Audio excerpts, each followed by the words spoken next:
Good evening, ladies and gentlemen. Welcome back to the Comicsgate Commandos, number 51. I know it was weird. We weren't here last week. That's my fault entirely. I had that flu thing or whatever the heck was going around there. But I'm mostly okay now. Just got the cough. You know what I'm saying? The shakes they're all gone now, and it's not from me getting off drugs. Okay, I'm still on the drugs, everybody. So don't worry. I'm going to introduce my co-hosts here for this evening. We have Colonel Carbon Hart. What's up, Carbon? Hail, General Q. Yes, sir, we're back.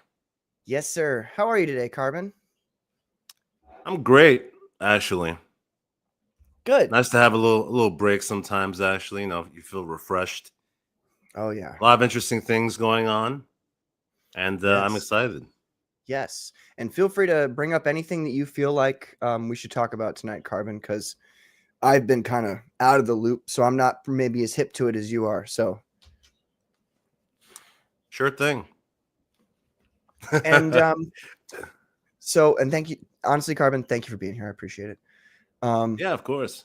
Next, we have Sergeant Guman, ladies and gentlemen. Hey, coming to you from the drawing board in Quebec City, Quebec. How's everybody doing tonight? That? Practicing some inking. Hail, Frederick. Hail, how you doing, Carbon? Good. That looks great, man. That looks amazing. Wait, did you do the thing on the right? So this is John Byrne's art. This is okay. John Byrne did this whole kind of sequence alternative ending to the Phoenix Saga because he was like in disagreement with how it should have ended. So he actually just drew a whole comic I think it should have ended this way.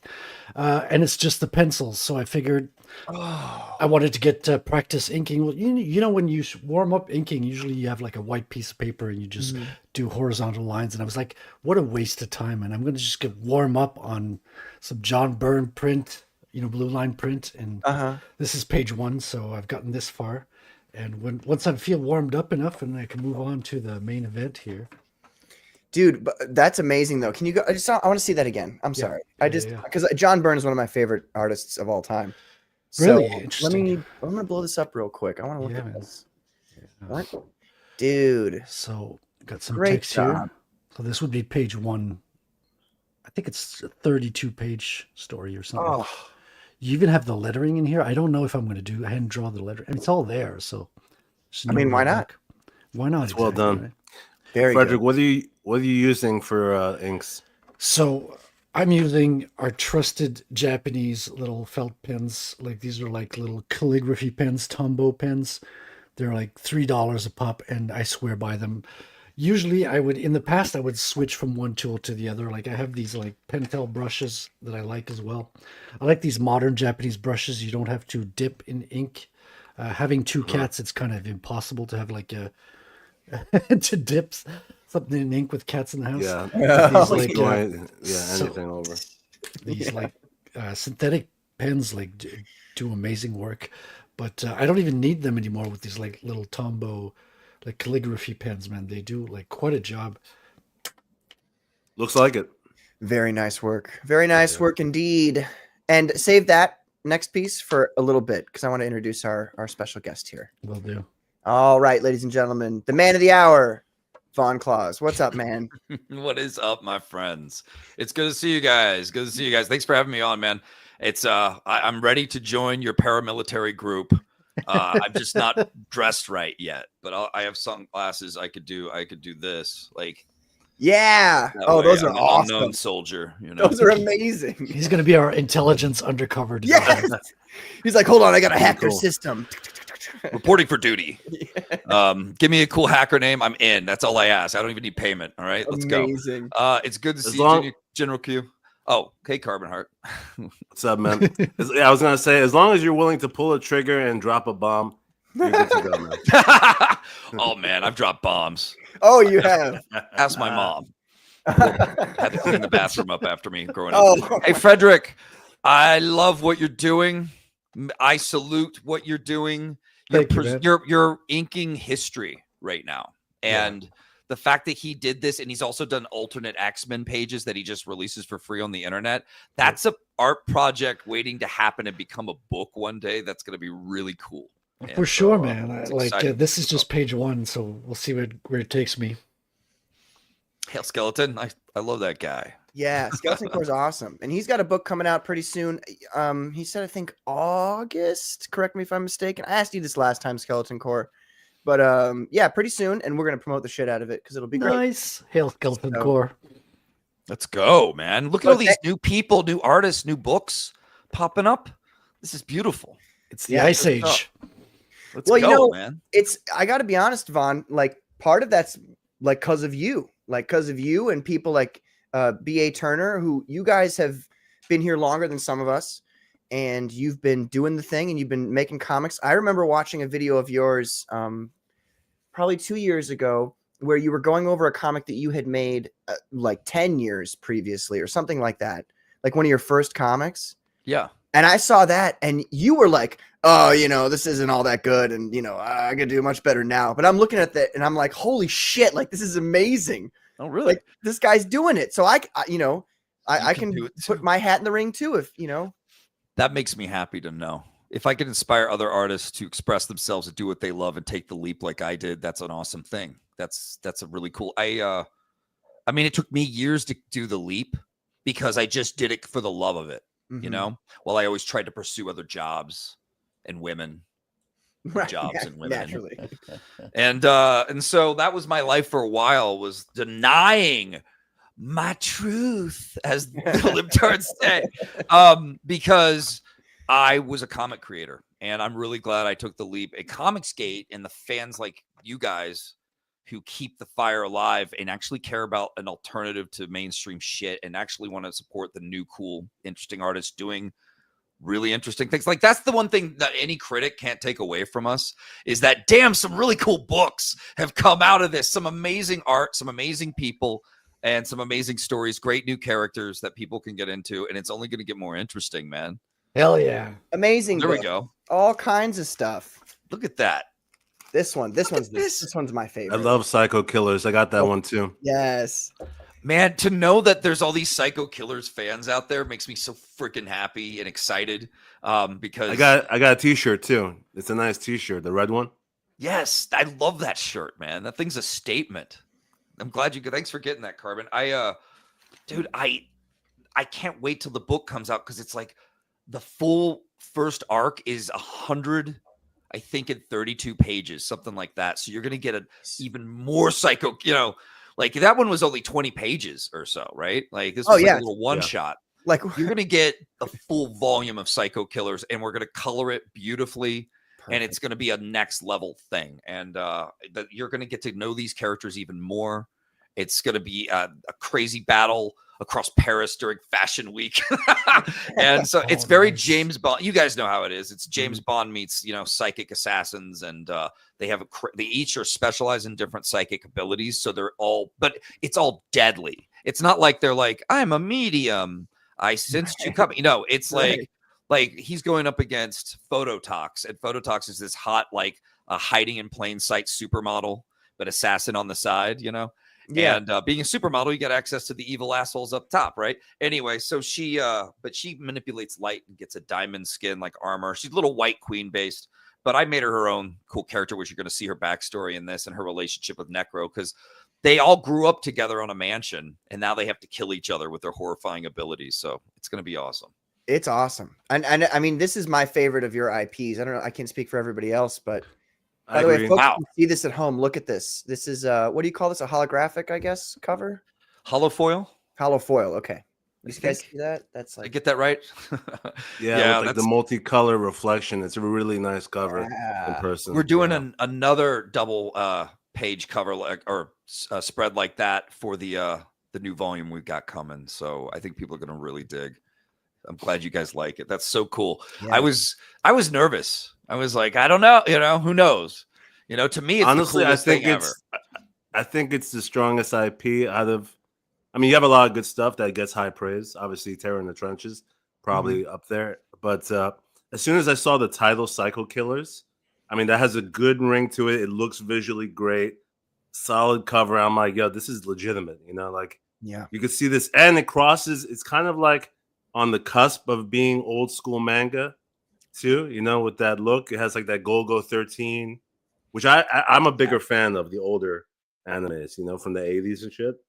So Me too, Carbon. definitely, man, I good stuff. I feel you, man. Because when I need comfort night viewing, it's old school 80s animes and stuff. It's that hyper deep. You know, when we were growing up, I don't know how old you are, Carbon, but I can date myself. I'm 45. So when you're growing up in the 80s, to get just one VHS of an anime was like such a big deal. And the animation was so much more detailed and violent than what we had here. So it was like this coveted, rare thought, you know, and then you grew up with that and you love it. So yeah, I definitely feel you on that. And that was interesting about Psycho Killers is that it was inspired by the death of the creator of Golgo 13. Huh. So oh, really? When he died, I was like, dude, that guy created a fire that needs to be carried on. And luckily there's still like a team, I think, doing Golgo 13 in his absence. But I mean, I wanted to do my own. I was inspired, and you can kind of tell too, like retro manga style, you know, a sniper assassin main character. Like I was just like, let's make him psychic. Let's make psychic powers more deadly than we usually seen them. And not like in the way of like Carrie necessarily, like more like a guy who could fire mine bullets into his targets, right? Rupture their heads without any gunshot sound or any residue. So if you catch them, there's like, this gun's been unfired. You can go. Exactly. So, but yeah, it's like, and I also, you know, as a writer, you always want to do like things you were never going to get hired to do. So I'm never going to get hired to do James Bond, but I could do Psycho Killers and try to make it cooler, you know? Dude, and we need some new James Bond because they're not making James Bond anymore. It's this wishy-washy, like, oh, he's dead. Dollar store. Killed him. It's up in the air though, because there's a chance that they might cast someone good. Everyone is pushing for Henry Cavill, as you've probably seen online, which I agree. It turns out he actually auditioned for James Bond prior to Daniel Craig. Huh. So, you know, a young that Cavill could have happened. Yeah. Yeah.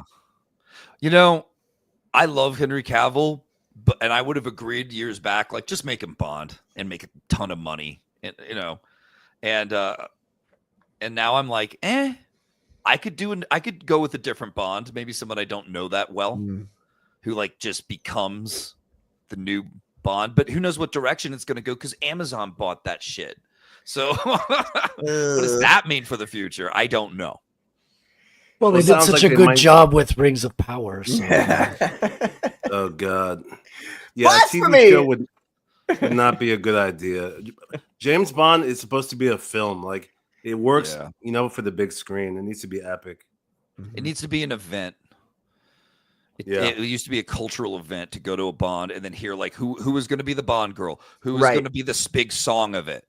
You know, yes, the song is so important. That was always the thing for me. I was like, who's the next song? And it was like, there was the one that was, well, the Chris Cornell, You Know My Name for Casino Royale. That one was like, ooh, yes. That was and then cool. There was Jack White and somebody else. Alicia Keys. Alicia Keys, right. That's right. That was weak. That was a weak song. It was not that good. It's but the Adele one was really good. Skyfall. Yeah, I like that one. Skyfall was good. I have to admit. It gets in your head, dude. Yeah. Yeah. I covered that hard on the Shirley Manson song too, the Garbage Chick. Like I thought that song was cool. It is good. It is good as well. Yeah, I like that one. Got some sway. You got to have that sway. She's got so much emotions in her song. Like Garbage, I'm a real fan of her band. Yeah, it's actually an underrated band, Garbage. They're awesome. They still hold up. That's a great sentence. That band's underrated. They're garbage. It's a good band called Trash. Right. Let me introduce the chat here, ladies and gentlemen. We've got Frederick Gumont right here with us. Hello, Frederick. How do you do? We have the Squid. Squid, let me know. Did you get your books? Please let me know. There's actually a couple people in St. Louis, Squid. Did you know that? A couple people in St. Louis and Comicsgate. It's kind of weird. I'm like, oh, these people live. I could just walk over, not walk over, but I could just drive down to this guy's place. I thought it was pronounced St. Louis. No, none of us say that. Literally, none of us say that. That's a French. You can get shot for that around. Yeah, right. Right. You go to East St. Louis, and you will get shot, even if you say that or not. We got Skeleton Core Comics. What's up, Skelly? We said hello to him earlier. We have We're a little. Oh, here it is. Adam Weber. What's up, Adam Weber? Got the trees in the chat there. Awesome. Fantastic. We have Zombie Boy. What's up, Zombie Boy? You've been lax on your duty, Zombie Boy. You're supposed to raise the flag. We had a week off, so I'll give you that one.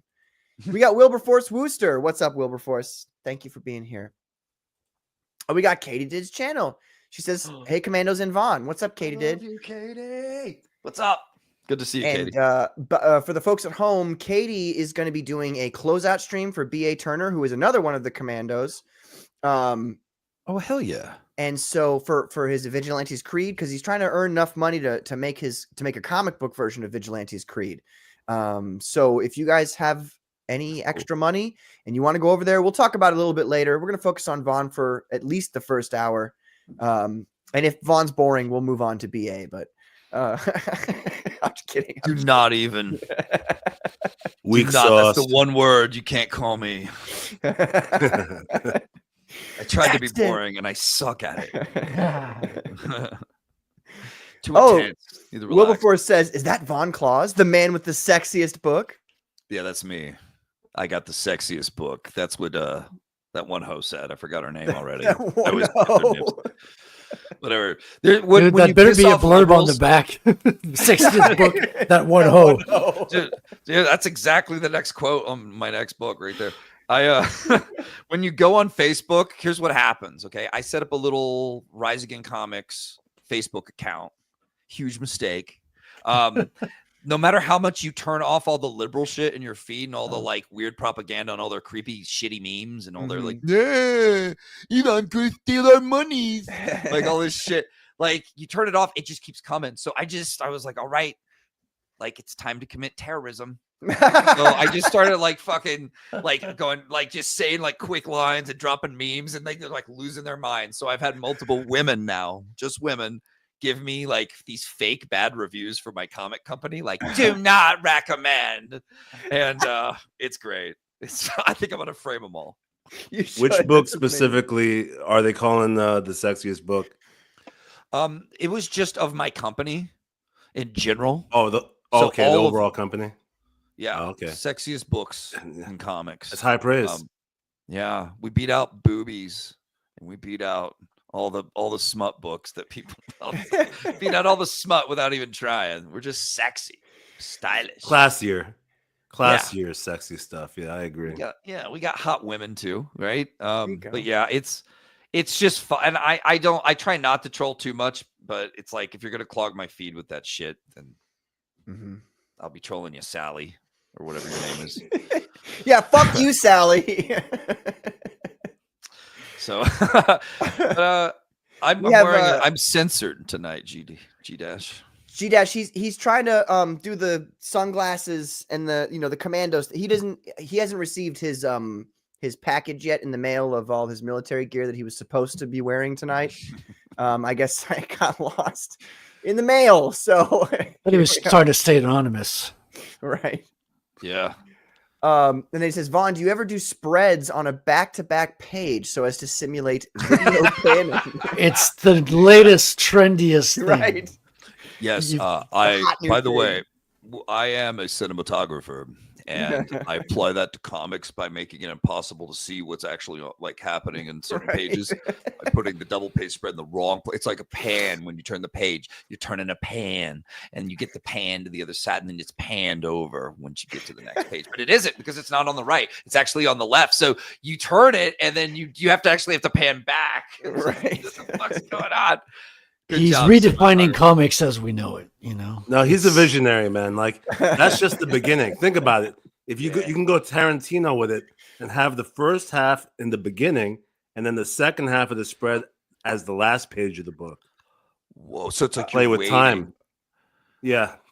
I'm gonna outdo him. I'm gonna have the first half of the spread as the first page of the book, and the last one is the last book, and everything in between is time sandwiched in the moment. There you go. Eat your heart out, Eric July. That's one of those things where it's like, brother, can't you just, like, we all make mistakes. Like, come on. You can't just be like, oh, I'm sorry. We're going to fix it, folks. And you guys know what caused it, right?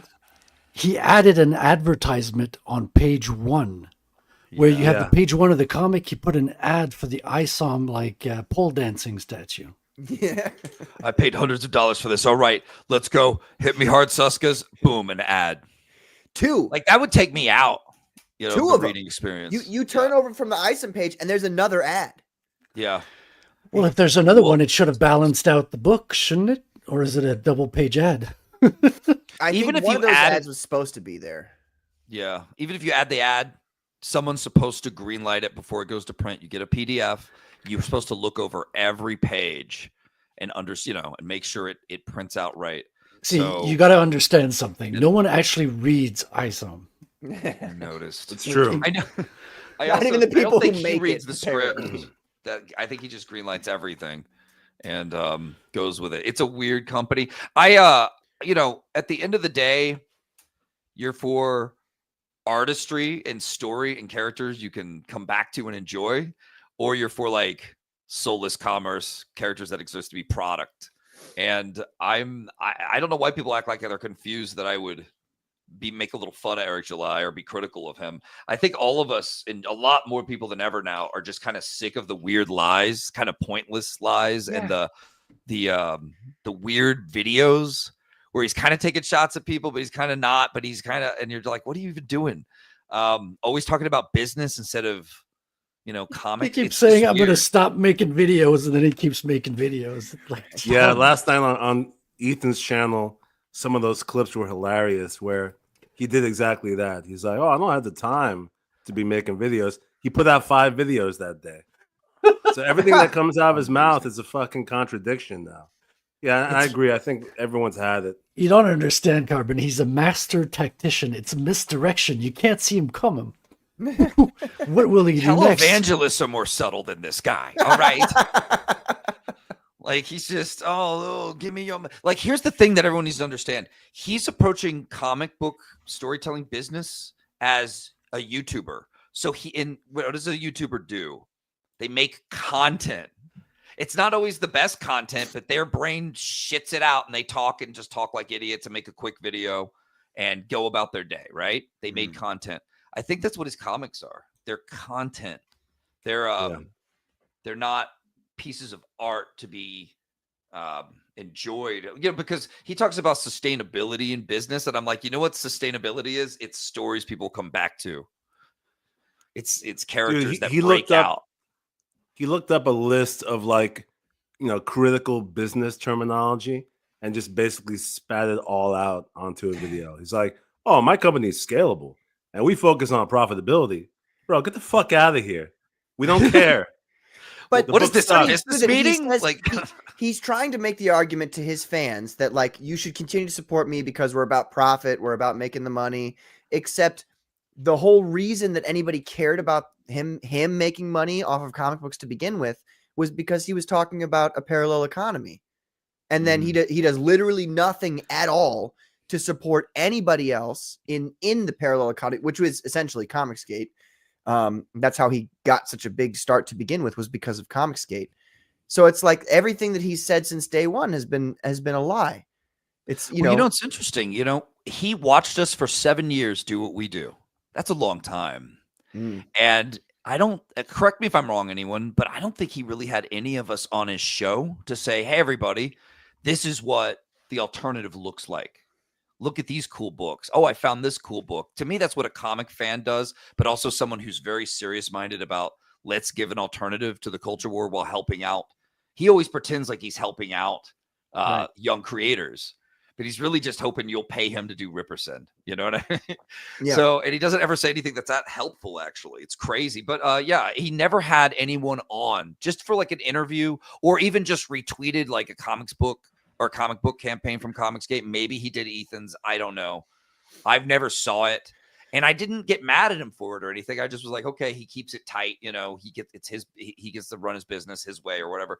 But it was telling, if anything, that this was a guy who was just here to capitalize on it with his video. Sometimes you watch that first Ripperverse opening video that he did where he's in black and white and walking around like a black guy that's about to beat the shit out of you. Like he looks pissed. He looked at the camera like, motherfucker. Oh, they fucked up with characters, and he sold Rage, and it did well. We were really happy. We thought it was a win for us in the culture war, because even if it wasn't a great book, he has the money to make a good book now. Like, he has millions. That is not the path. And he looked like he was on the right track with hiring Chuck Dixon. He was, he made a couple of good moves, and that was still before we found out about the 3D assets and all that jazz. Oh yeah. Yeah. At first I was like, cool, he's running a business. He's taking this next level. This could grow. This could be awesome. I was on board. I feel like an imbecile now but you didn't see it. You want to give people the benefit of the doubt, give them some support. He was new to comics. Be nice, be welcoming, help, let's get a win for all of us. And then we could all benefit and grow something awesome. And he could, build his business however he wants. And then it just started to get weirder and weirder, like sicking his fans on a church. Like crazy weird shit, getting people fucking arrested and shit. Yeah. Like I've just sat back and watched him get crazier and crazier. And then he freaked out about criticism, and he was like, "Well, I have a critique of your critique." I was like, "Okay, this guy's gone. Like he's gone. He's not going to last in the art world, man. Sorry. I wish it wasn't like that." But it'd be like that. Yeah, honestly, it could be like that though. What's his name? Eric July and the Zero Verse, those guys, FNT. You would think that, like you said, they would mention Comicsgate more, because Comicsgate is exactly the kind of thing that is the opposite of what they complain about. But I don't know if it was jealousy or that little rift they had with Ethan, but they just refused to ever mention CG, which it would have been if they worked hand in hand, like you said. If Eric July worked hand in hand with CG openly, I think he'd be in a better place right now. I agree with you. He was using Ethan and Shane to give him to his credit. He hired Ethan and Shane. He hired Eric Weathers. Very Comicsgate. Very cool people. Very good artists. Excellent artists. So the best around. So what happened from there? Falling out. I weirdly watched Ethan and him go back and forth on Twitter before the big night letter thing, and I could tell it was kind of coming. And all these weird people that I thought were my friends at the time that I don't think really were taking all this pleasure in it, and like, I love watching Ethan get owned by Eric, because Eric would write all these long tweets like, "That is a misconception of my correction stimulation package simulation." Like, he would just write all this shit, and I couldn't even read it, and I was like, that sucks. Like, I hope they can work it out. And then the night letter happened. I was like, okay, maybe I don't know if they'll work it out.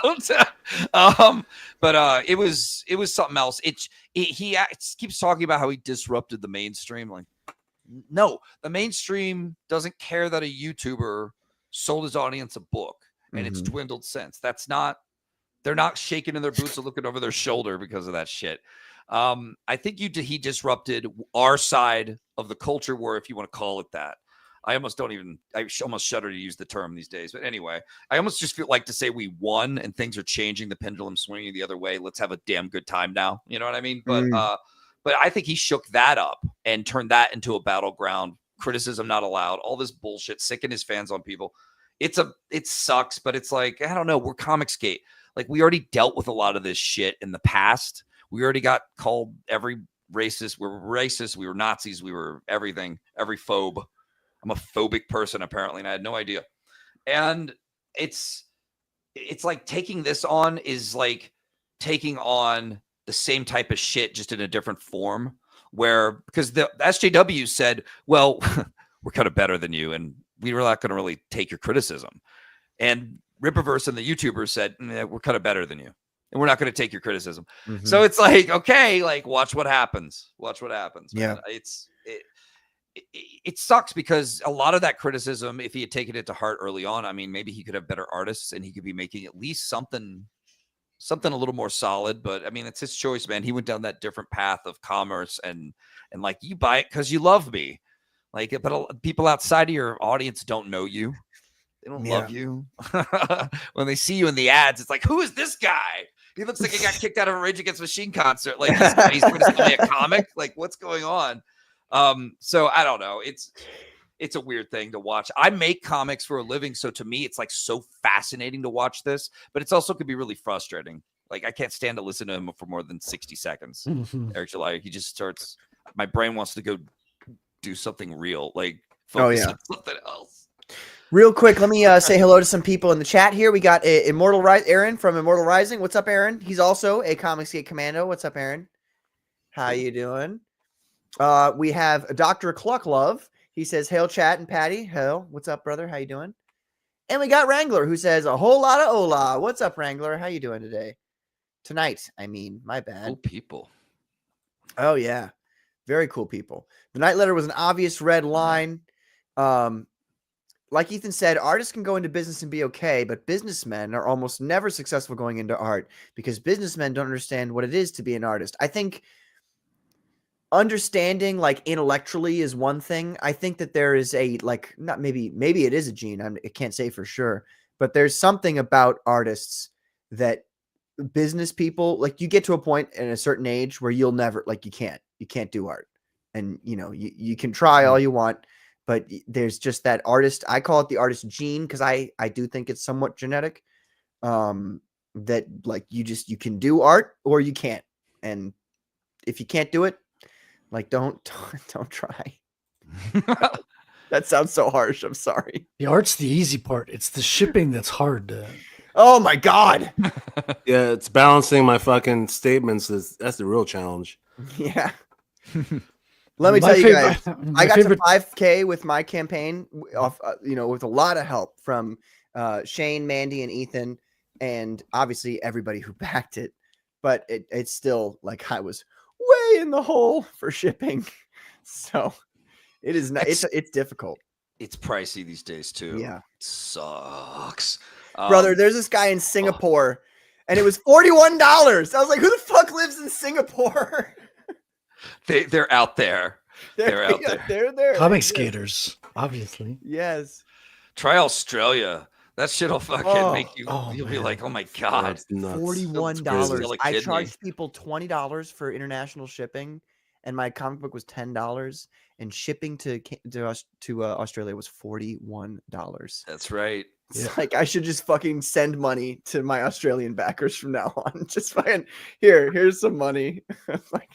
But why isn't there like a shipping calculator? I mean, not to delve too much into it. Well, I was too stupid to figure that out beforehand. So. Oh, okay. Yeah, because I'm like, that's not really fair for you to have to shell out. The lessons learned the hard way. Now I'm going to do like country-specific shipping. You do that? You can. You should. I can. I have. I'll do like a lot of countries. I try not to sell it or ship it for more than the book. But if you're in Australia, like, yeah, you're going to have to check your little kangaroo bank, man. And you're not offering digital, are you, Patrick? That's another option you can do to bypass it. I'm not going to do that. Okay. I'm a purist of the art form. You know what I mean? Like any art form that I engage in, whether it be music or comic books, I like it the way it was intended to be. And I don't know. I don't do the digital. I might do digital for issue 1 of Phenomenon because the artist no longer works for me. And that might be something I would do, I think, maybe for the next campaign. But other than that, it's all got to be because otherwise I feel like you're undercutting the people who back the physical copy. You know what I mean? Like if you can just get the comic anywhere. Well, most comic fans, they like having something tangible. Mm-hmm. For sure. I was using digital sometimes. As living in Canada, we get like a huge hike, even ordering from our neighbors in the States. Like it'll be a deal breaker on a lot of campaigns, sadly. But I do order digital once in a while. Just I'm like, okay, I kind of want to see this book. I want to get to read it, but I can't afford to pay like $70, $90 for a comic. I've heard that from some of my backers. They appreciate the digital because they couldn't afford it with the shipping otherwise. Also, I just don't care. Like, I think it's cool. I like the idea of my comic being passed around the internet and people going, have you read this? Have you checked this out? Because we live in the information age and it's only getting more technologically, evil. It's marketing. Yeah. I mean, piracy is marketing. Let's not kid ourselves. There are people like Ethan who get their comic books. People like rip them and then post them to the internet anyway. So Yeah, but make some money off it, Right, in a nice version too. That's not just photocopied or whatever. Right. I can see that. So, Yeah, I mean, you have a link to your website back at the last page so they can come and follow and order other stuff off of your site. do you like what you see? Do you want to see book 2? Come buy it. Or do you want to get a physical copy? They thought Napster was going to, I guess maybe it did kill the music industry, but people said that for a while their sales of CDs went up because people were getting to test it first. That shit, the free shit. Huh. I don't know if it would work, but yeah, you're right, man. Yeah, Get them to your website, make them fans. It was wild because Napster, you could see not only the files you were searching for, but the person who was sharing it, what other files they had. So you're like, oh, they like this artist. What other artist? Oh, I don't know this one. Let me try it out. And then you're like, whoa, this is awesome. I want the vinyl. I want the T-shirt. I want the concert tickets. Well, the thing about the music downloads is that you're right, Vaughn. At first, it helped sales, and you want to know why? Because the download speed still wasn't that fast. So most people wouldn't spend all day trying to download, and because remember that 56K was a pain in the ass. Once the internet got so fast that you instantly got the album, it was over, dude. Like that's why is anybody gonna not download it at that point? And that's when Radiohead was like, "Our next album is free. Oh yeah, pay what you want for it." And people did. Some people were like, "Okay, here's $2,000." Like it was an experiment, but apparently they made some money off it.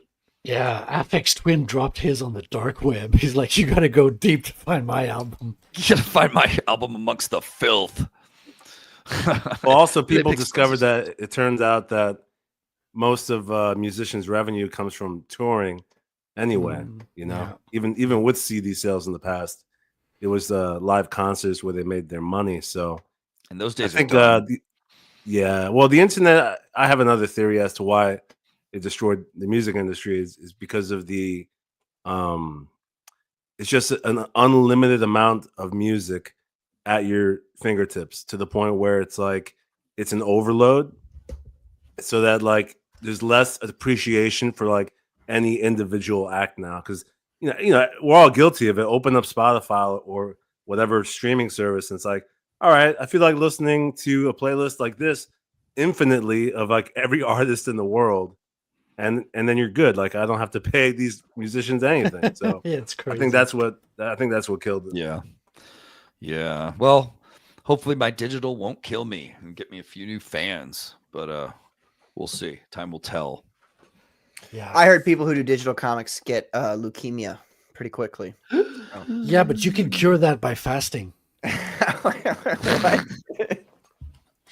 Fruit fast. Can you? We are not doctors, ladies and gentlemen. Take ivermectin, okay? This is not financial advice. Right. Yeah. No health advice either. Speaking though of copies to people in different countries, Vaughn, I got some questions for you. Now I'm looking here on the store. You had the Russian edition of Monster MD that you came out with pretty recently, right? Yeah. A publisher of cool indie comics in Russia put out a Russia version of Monster MD. Crowdfunded it on one of their versions of Indiegogo. Oh wow! So is there any way? Kamigogo. Sorry, what? Is there a way for people who speak Russian like me to get that version of the book? Oh, I could talk to my guy for you. Please, could you please? Yes, I would tell me how much it costs. I'll pay it. Okay. That's awesome. I want the Russian version. And I used to buy Russian comic books. I've got a few of them over here, but once the war started, our country was like, fuck you, Russia. And now I can't buy literally anything from Russia, which sucks because they've got amazing camo and they've also got amazing comic books. Well, Trump's going to end the war real soon. Hopefully. Yeah, need that Russian camo. Well, get your rupees ready, man, because I'm going to rupees. Or whatever. What are they called? They're called rubles. Rubles used to be, yeah. Get your rubles ready. Right. I had some fruity rubles. Because I'm going to talk to that guy. And maybe we can hook you up with some. Please let me know. I don't think I even have a copy, so maybe he could send me one too. Dude, would you mind if I read it on stream, like in Russian? I mean, or would you not want me to do that? No, that sounds like some sort of form of propaganda that I can get behind. Yeah. Yeah, let's do it. Like make sure you read it like a Russian madman in the dead of winter. Oh, I will. Put The some Russians, patriotic music in the background as well. the Russians I Yeah. speak to say that I sound like a Lithuanian, which is essentially telling somebody you sound like a Canadian, which I mean, I take that as a compliment. You know what I mean? Yeah. Like I pretty much sound like I'm Russian. That's pretty cool. It's funny. You just got to do the Russian accent when you speak Russian. You know, it's like if you do Russian accent in English, right? You take accent like this, and then you speak Russian while you use accent. You actually sound like a Russian. It's crazy. Really, you got to roll those Really? R's. Exactly. Really. Yes. So you practice rolling those R's, and yeah, you will talk like them. I must Yes. break you. I must break. I wonder what percentage of men in Russia are named Vladimir. It's got to be like over 60%. Ton of A lot. lads. That's a Ivan and Vladimir are very common names, and Smirnov is their version of Smith. So if you see the Smirnov vodka, that's essentially Smith vodka. I met a Vera once. Vera, oh, that's an attractive name. Yeah. I like Alina and Dasha the most for female names, but anyway, enough for those Russian mail order brides, everybody. Anyway, right. I haven't don't been mind if I on do. that website. We got Catalyst Vault in the chat, ladies and gentlemen. What's up, Catalyst Vault? How you doing, man? We also have JJ Trujillo. JJ Trujillo. Hola, JJ. What's up, JJ? How you doing, man? This guy's a legend. JJ is just fucking. If you guys watch his video, if you guys in the chat haven't watched JJ's videos, go over to his channel. I'm pretty sure his channel is called JJ Trujillo Writes. Am I mistaken in that, JJ? Let me know. And if one of you, if Frederick or Carbon, if you could post his YouTube channel in the chat, I'd appreciate that. Or any of the other people I have as my. I got it.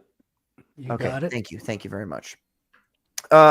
Wrangler says, I usually buy 2 copies, a physical for my shelf and a digital because it's easier to enlarge and read, and it makes it easier to do coverage videos. I can see that. Yeah. Aaron says, piracy is marketing. It would be nice to gain from everything, but digital is the first taste. Then they want the physical book to hold and smell and experience. Like Yes. They do want to smell it. Smell the magic. Oh, Scratch and JJ. sniff, baby. JJ, what are you doing, man? We're done with the drama. No more drama. We're moving on from the drama. Babyface Patrick ran once I showed up in the chat. Bodied. You son of a bitch! I can't. This guy. Art says, just snort some ivermectin. What's up, Art? How you doing, man? Is that Pigman? That's Pigman in his thing. Oh yeah, little Pigman action. Is that campaign still up and functioning? Yeah, it just started. He just started. I ordered mine copy as well. I can't wait to read it. Yeah, somebody made it sound like it got taken down, but I guess not. That's good. They're attacking. They've got a strategy to to take down his Stripe. Yeah, they want to hit him where it hurts. And that's the problem with the dollar fiat system is you can always get to the banks and get it shut down. You got to go Bitcoin, man. That's the only way, peer to peer. Do these people ever stop and go, holy shit, I became an SJW. I need to not be that. Do they ever do this? Do they have that moment of clarity? Yes. And then they make a video, how I quit the left. Honestly, I think that they were always SJWs. Because for somebody to have that kind of personality, it proves that they're just fucking bitches to begin with. So I agree. It was all an act. Well, good. I'm glad Pigman's still rolling. Yeah, man. Well, you can just look at who it was who was behind that, right? Wheelers. Right. Yeah, it's like the only thing that they have any interest in doing is fucking around with other people and making smut books. You know what I mean? Yeah. Can't you just make your smut books and move on with your life? I don't. The smut books don't get much attention, so then they do this. That's right. Because not even their smut books are all that good. I know. There's better smut books out there. Yeah, they're not sexy at all. Actually, they look like trash, man. You guys forgot the sex part. You forgot. Left something out. Sexy part. I'm supposed to actually like it looks good. I I don't buy smut books though. My comic book store had the little smut section, and you just walk by that in Chicago or whatever. But like, it's a niche. You'll make money by almost default, but somehow the Wheelers defy Still that. can't, right? Special talent. They're so talented. JJ says, Patrick came back once I called him out. I'm the tail that wags the dog. You're a son of a bitch is what you are. And then he says, this isn't kayfabe. I don't even know how many zeros that is. Serious. You know what? Quintillion. JJ is all talk. In the chat, he's tough. Was that actually Quintillion and you just looked at that and you knew? He's a sweetheart. I'm guessing it is. It's probably close to it. Yeah, man. Listen, I was watching his show, for research, and he was yapping on you, Patrick. He was saying you smile too much, man. Yeah, well, JJ is Amish, so fuck him. You know what I mean? Yeah. JJ should know too that like kayfabe only works when you actually like the other person who's doing it with you. So how about that? Damn, that's harsh. I don't know. I've heard stories of kayfabe going really crazy and right when two people hate each other for real too. Really? I guess you can call that the two-party political system, right? Oh God. Okay. The Squid says my sister visited Russia for a student program once. She said the Russians told her the over-exaggerated accent you just did is like talking to a southern hillbilly here. Well, your sister's wrong because everybody who I speak to, when I speak to them in Russian, they're like, "Oh my God, like how do you, like, are you Russian? Do you like is your family?" And I'm like, "No, I'm just super talented." And humble. And I like reading really depressing literature. Right, I really do though. I love it. Dostoevsky, dude. Dostoevsky's the best. Oh yeah. Crime and Punishment. Yes. Catalyst Vault says, got your books, PQ. Only read Counter-Revolutionary, One Day in the Life. Ooh, more, please. Well, so that was actually Catalyst Vault. You have confirmed for me something I think you did not intend to confirm. And that is, now I like kind of know who you are because this means you backed my first book. I sent everybody who backed my first book, the One Day in the Life of a Counter-Revolutionary, which is actually a reference to, what's his name? Solzhenitsyn. One Day in the Life of, goodness gracious, it's been a long day.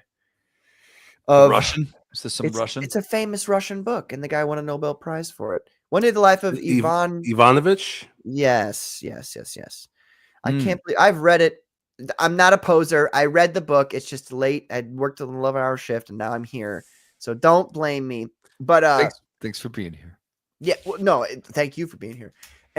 But seriously, that was a reference to Russian literature, as is a lot of the stuff that I write with my comic book. So I'm glad you enjoyed it, and we're gonna get more of that. So when you read Minotaur, Catalyst Vault, that's the new artist, and that's essentially the creative team behind it now is Claudio Sepulveda, myself, and Peter Gilmore, and obviously awesome. Eric Weathers for the letters, because Eric Weathers is the guy. Yes, he is. I had a different guy named Frederick Weathers do Counter-Revolutionary, and he's really good too. So there's no Weathers. I'm just Well, if you want good lettering, you hire Weathers. Come on, it's in the family. Yeah, you know? Right. It's the family. It's Weathers and I. It's the art team. We were just talking about. I swear to God. I feel like Eric and I came up like little, like young, innocent comic creators back in the day, like 7-8 years ago. Like, oh, this is gonna be fun. And like now we're both like, fuck everyone, shut up. But we actually always laugh together and love what we're doing and love our books. Eric is really talented in many different ways, and I'm gonna say it. Battle Brick Road 2 is gonna outdo 1. So I hope people like it. I ordered 2, but I haven't ordered 1. It's looking really good. He got me with the cover. The concept cover is incredible. Oh, yeah. see, I have the Roquefort. I have the Roquefort cover for part 1. I made him send me that one. I was like, I need that cover. That's that king's privilege you got there. Yeah. You know? Well, I mean, I helped out on that book so much that, buddies, and I did his sketchbook for him. fact, that's like my new thing. Like if I do a trailer for you or like, I don't know, design your campaign, do your sketchbook or logo, like I'm going to be like, and give me a copy of the book too. Yeah. Why not? That's only fair. You know? Right? I like your trailers, man. Yeah. Do you make the music, Vaughn, on all your trailers? No, I find free to use music that I think goes well with it.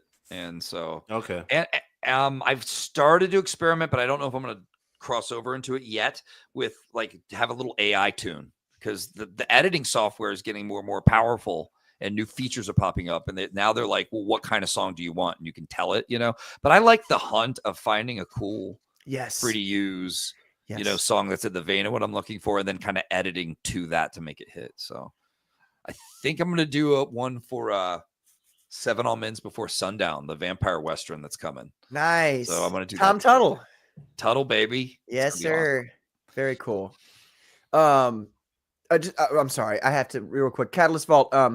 Counter-Revolutionary occurs in the middle of phenomenon number 1.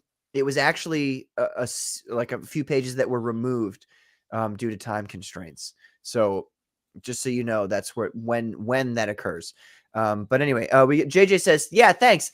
Some enemies, he's misspelled some because he's a dingus, because he's a fool.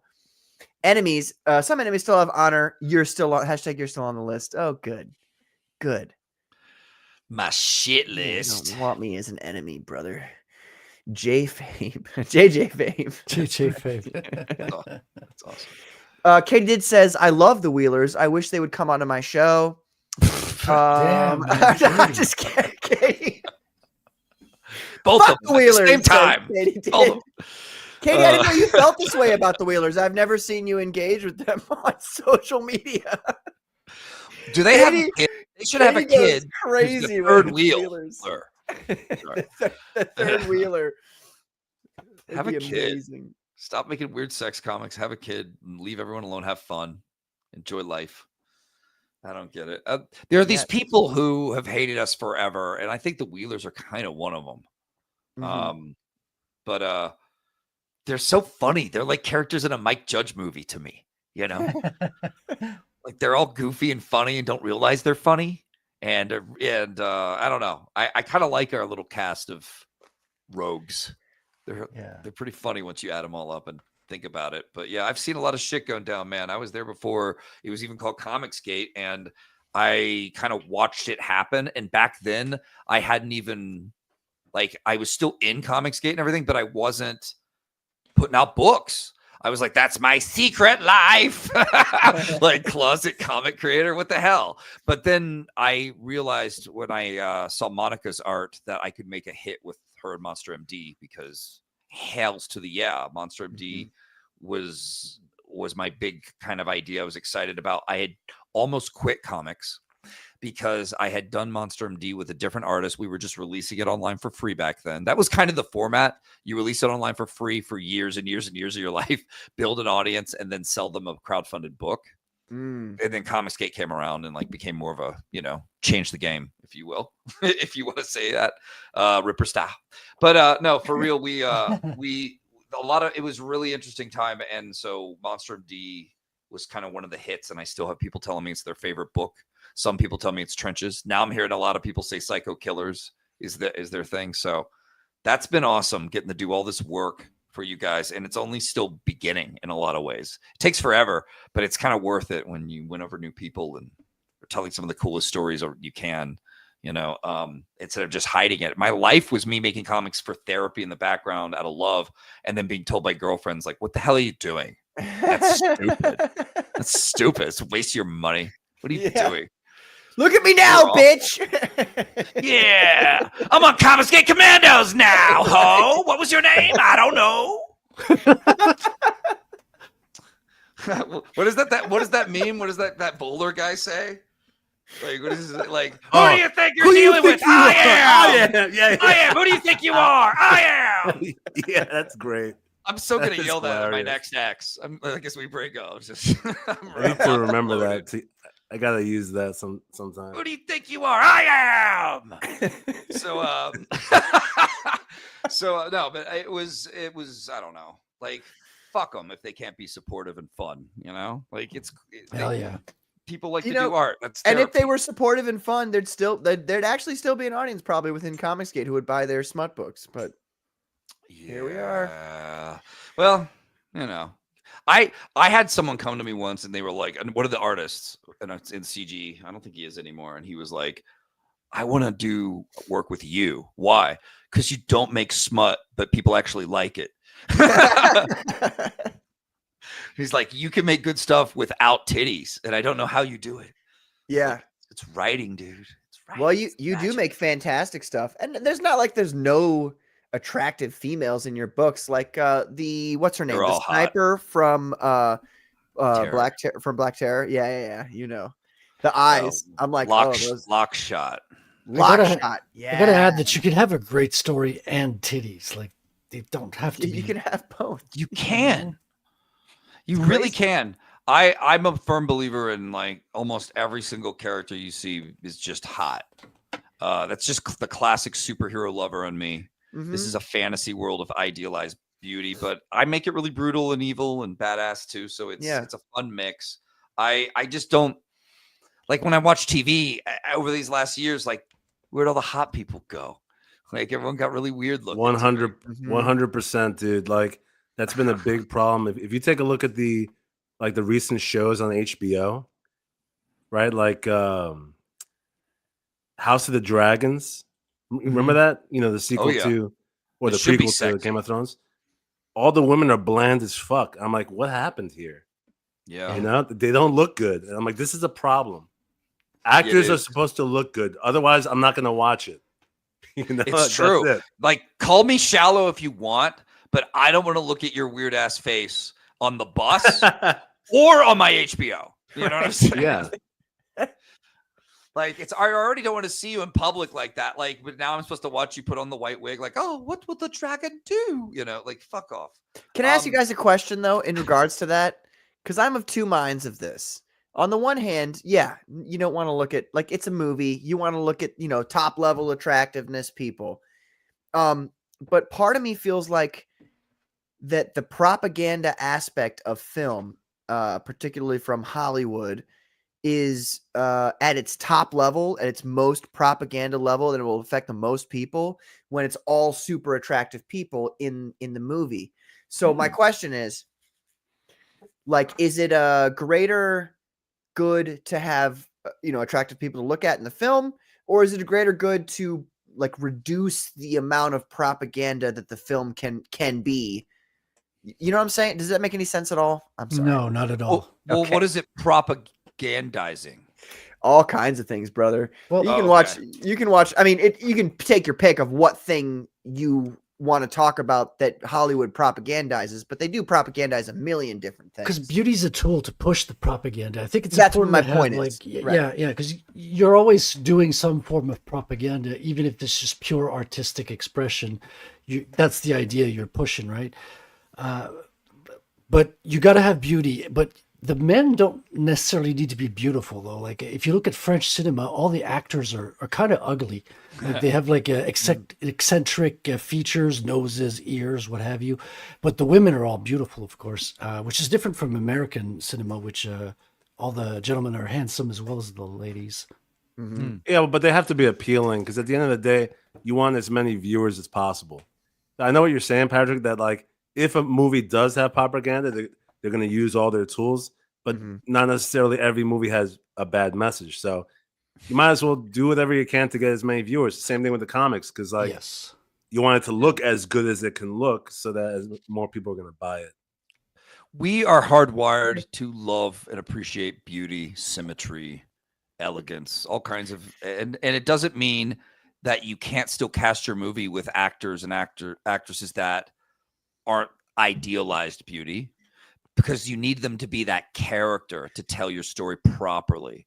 Right. Yeah, but when you see enough, to me, the propaganda is when they're removing as many pretty people based on them being too pretty, because they're propagandizing body positivity. Gotcha. But that doesn't, and there's all kinds of interesting people who aren't attractive in a conventional way, yet they are very attractive on film and charismatic, like that chick with the eyes that keep going, Anya Taylor-Joy. Like I have this weird crush on her, but like I feel like she could see me coming from any side of her body at the same time. So I don't know. Film is interesting like that if you can cast the right actors that at least keep me interested. What I think, I could be wrong, but I think Carbon and I are talking about how like they're finding people that like it's repulsive almost. Yeah. To almost like tell you it's not for you. A lot of their messaging has been it's not for you for years now, and a lot of different things. So, well, that in itself. Go ahead, Patrick. Go ahead. No, go ahead. Yeah, the uglification of all these things, like modeling, having plus size models, that in itself is propaganda to try to make people feel guilty for liking beauty and being attracted to fit people. Like modeling is actually such a good example, because if you're a designer and you're making clothing, you want those clothes to look good. You want them to look appealing on a body that's fit. It's like you're not going to put it on an obese man. It's like, oh, look at this suit I made for this 500-pound man. No one's going to like the suit then. So, yeah. Unless you run Jerry's model. Big and Tall. And ugliness also has a demoralizing effect, especially when you're flooding the space with films that push the same ugliness at the same time. It's demoralizing. It weakens the culture. It's not good for anybody. It's very interesting. I can certainly feel the propaganda from the body positivity side of things, which I will say, I feel like the body positivity thing where it's like, this isn't beautiful, this is beautiful, is like at its core, while they put on the facade of like, we're just trying to be nice to people and, everybody's special, that kind of thing. At its core, I agree with you guys. What it's doing is, oh, this thing you call beauty, it's not. There's no such thing as beauty. You know what I mean? Yeah, which is one of the most evil things you could possibly say. Dude, I went to art school. I know exactly what you mean. I went in there. I was supposed to go to learn to draw comic books, but I couldn't do that in Canada. It was too expensive to go to New Jersey, right? So I went to communist art school in Quebec. And if you handed it something that looked like something recognizable, they would tell you it's not art. It's not modern art. It's illustration. It's inferior to art. Huh. You had to deal with the Quebecs. Yeah, that's where I'm at. Quebec, right here in the capital. Man, you dealt with. Well, look at you. You came out the other side, not an art snob. So that's pretty cool. I'm a comic snob instead. That's good. That's a good thing to be. Exactly. The best. He's also a neo-Nazi. No, hold on. There's nothing neo about my Nazism. I'm old school classic Nazi, man. OG Nazi. Get it right, Carbon. Oh, man. Damn, man. I hate these people give you a bad rap like that. Man. Right. How dare you, Carbon? Nazis are never going to get a fair shake. Well, that brings back to the propaganda thing. I mean, there's been so many beautiful anti-Nazi people in movies across, the past 80 years or so. How do you know the Nazis were actually the bad guys? I couldn't even say. Hey, I mean, look, they did blonde hair, blue eyes. I mean, can't go wrong. It's a good look. You cannot. Although the Wheelers are calling Stripe right now on all of us. Okay? It's okay. I'm on Bitcoin. You can't cancel me, Wheeler. Go ahead. Try. Quebec, motherfucker. First, you got to speak French on the phone. Oui. Yeah, good luck, motherfucker. Or les motherfucker, I meant to say. Yeah, right. Let me say hello to some of these chat members. Grogu, what's up? How you doing, Grogu? Hail, he says. Aaron says, the Amish Illuminati is real. They flipped Pennsylvania. They actually did. It is real. I can't tell if JJ's because you don't see his face, and JJ Trujillo does not sound like an Amish name, but he could be. You never know. Do you ever hear the light sound of butter churning in the background? Yeah. Or a barb being raised? Right.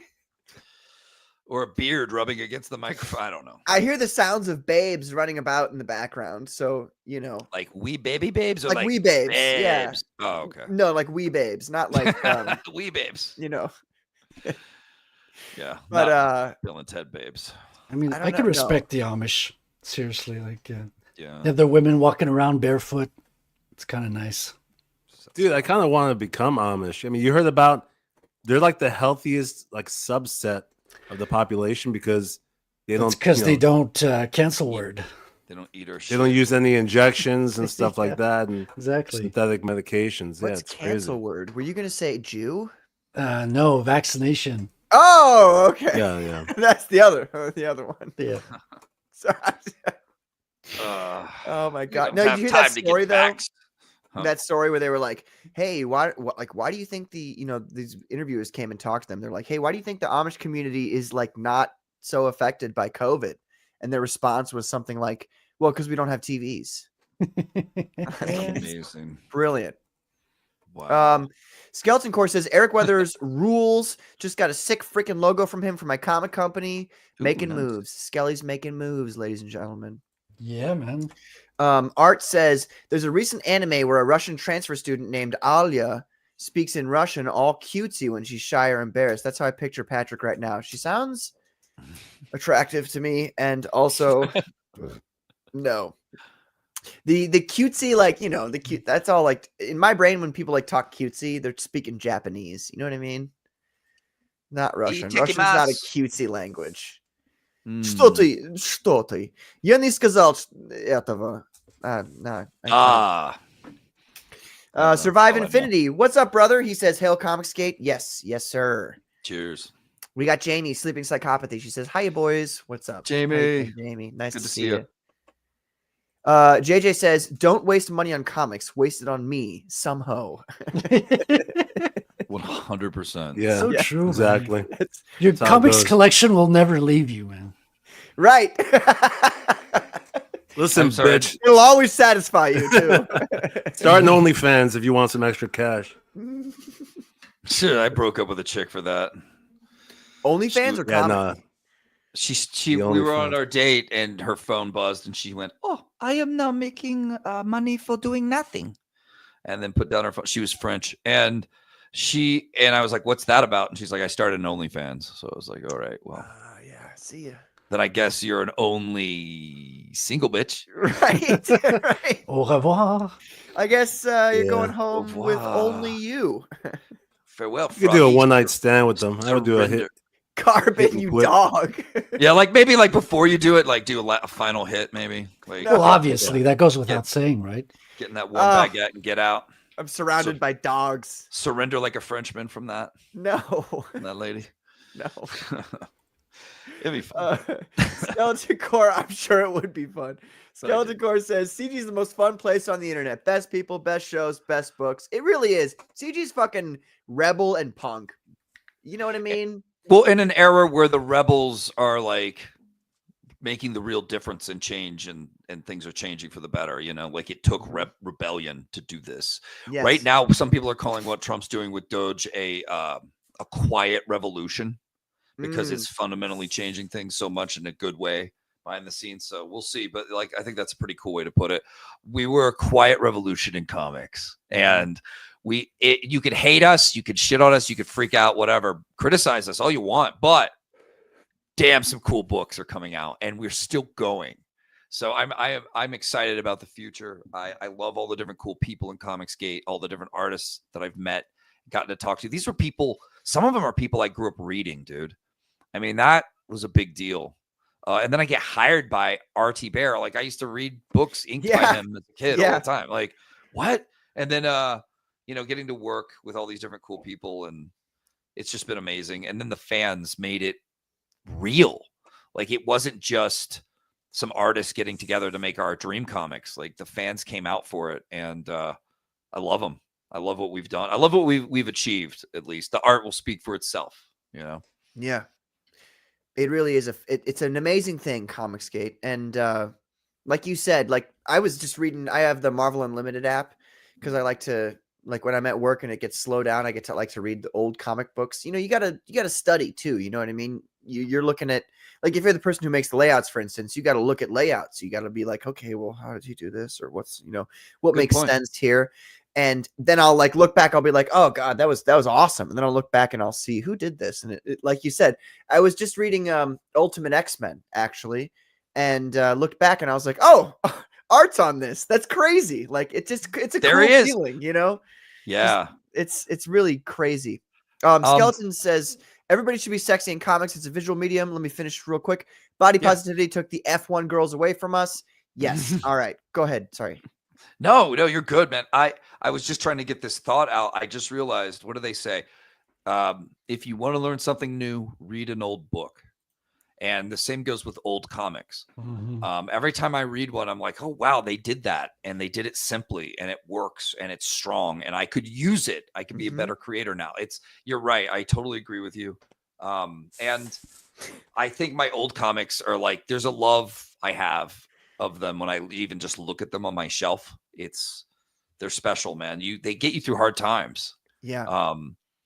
I read The Goon over and over and over again through some of the harder times, because the Goon goes through some shit, and he's funny, but there's a real darkness to it, and the art evolves into this beautiful, amazing thing of its own that I think is just undeniably great. And so yeah, I got it. And he's such a like gloomy, brooding loner character that I just got really into it, and it got me through some of my hardest times. So if I could do that for people, that would be badass someday, maybe. Yes. That's the goal, isn't it? I mean, to try to put your name up there with the other people who are iconic and did iconic things. Yeah, I guess in a weird way, to me, I kind of look at it like a form of immortality. If I'm gone and someone's still reading one of my books and enjoying it, I think that's kind of cool. Yes, exactly, man. Yeah. Leaving behind something that will be remembered. That's why I actually make music, and even though my band's never got big, at least I have some albums to show for it, and we did a lot of great shows. So that's great. Yeah, and you got those accomplishments forever. Like that's yours, man. And the thing is like, by doing art, you're expressing yourself, but you're also like, I don't know, in a weird way, you're kind of, you remember when you look back on it, you remember where your life was back when you were making it. And you realize why you made it later, like why it came out the way it did. At the time, you didn't. You were just in a trance. You were just doing what you love, whatever. But then later you look back, it's like a weird diary to yourself. That's why I think Rick Rubin says, and I kind of live by this too, make what you want to see without worrying about the audience. And it turns out that's the best thing you could do for the audience. Yeah. 100%. Yeah. I learned that when I was doing music. I was in the St. Louis alternative rock scene for a decade. Oh, cool. And we didn't go anywhere. I mean, that's not true. We played. There's a thing called there's a radio station called The Point, and they have a whole festival, that they do. There was Stone Temple Pilots, Alice in Chains. We actually got on that show. There was a whole competition to get on the show, and we got on the show. And then we played while Stone Temple Pilots was playing, and people were telling me that my voice was drowning out Scott Weiland, which is probably why he killed himself. You know what I mean? Some random St. Louis drowning your voice out. But I'll never forget St. Louis and General Q, the whales. In my that guy took all of my motivation. But it's one of those things where it's like, anyway, the point is, there was a totally different point I was trying to make, and I got distracted by a comment that I just read. So I don't remember what I was going to say, but so let me read the comments so I don't look like a total idiot. We already read that one, but it's still funny. Everybody should be sexy in comics. It's a visual medium. Correct. Fuck the Wheelers, says Amoral Fat 40 Ounce. Welcome, Amoral Fat 40 Ounce. Amoral, what's up? How you doing? Grogu says JJ is more Amish than Critical is a drinker. Actually, probably true. He also says, or JJ says, my comic books never tell me I finished too quick. And Somebody Psychopathy says, great art comes from oppression. That's what I was trying to say. Exactly. We're talking about the things that get you to write what you're writing. And for me, at least anyway, it was the crippling loneliness of not getting the vaccine and like being during COVID, being there and all of your friends being like, fuck you. Like, I don't want to talk to you or be around you. Shit. And then it was like, okay, so the whole system is fucked. They've been lying to me this whole time. Long story short, Vaughn, because you might not have heard this story, but Carbon and Frederick, I'm sure have. The government's been telling you for 80 plus years that UFOs aren't a real thing. And then I saw one with my own eyes and did a bunch of research and realized that they fucking know all about it and they're just lying. And so for me, that was like oh, okay. So they're fucking, all of that is a fucking lie. And so that was like the moment for me that it was like that oppression came upon my soul. And I was like, well, what am I going to do? Am I just going to sit here and be mad about it? And like be that crazy guy who rants to my coworkers about how aliens are real and nobody's listening to me? Or am I going to like try to do something that like maybe has an effect on people where they go, oh, this is a weird thing. Maybe I should question this and look into it. You know what I mean? Yeah. You're not going to just sit around being mad about it. You're going to do something about it. That's the way to do it. So when do you release your UFO files or whatever? When does this I can't do that. It's all in the book. It's all in the book. It's in the book. Good. My story is the story of the lies that people in our world have been told. Wow. And what I'm going to do is I'm going to pull at one at a time. And then people can decide for them. Like, because everything, like, there's a lot of things in my books that will happen. Like, I'll give a spoiler here. In phenomenon number 3, we got 2 coming up. In 3, they go and they investigate Tunguska. Have you guys ever heard of the Tunguska incident? I have. Okay. Or was it? Okay. No, go ahead. Tunguska, it's in Russia. Obviously, the whole story's in Russia. So I've essentially I've hyper focused on Russian UFO stories and other like spiritual stories and stuff like that to try to keep the theme of the whole Russian thing. Yeah. But they go to Tunguska to investigate what happened there, and that everything that you will see in that story is based upon real life testimony. So when you read it and you go, oh, this is interesting. Like, how did he come up with this? I didn't. Like, it's real stuff in real life. And you can go and you can look that up and then you can decide for yourself whether or not I'm full of shit or whether or not, like, maybe this is some stuff this is real. Wow. And your book's called Phenomenon? Phenomenon, yes. Technically, legally speaking, it's called Phenomenon 1999. Okay. But that's a really wordy... I just call it on the cover. It's just Phenomenon. Okay, cool, man. I love that you're telling the world, but in your own cool way. Yeah, that's awesome. And Russian UFOs. Let's go. Like that's already creepy, right? I mean, the people don't want to be preached to. You know what I mean?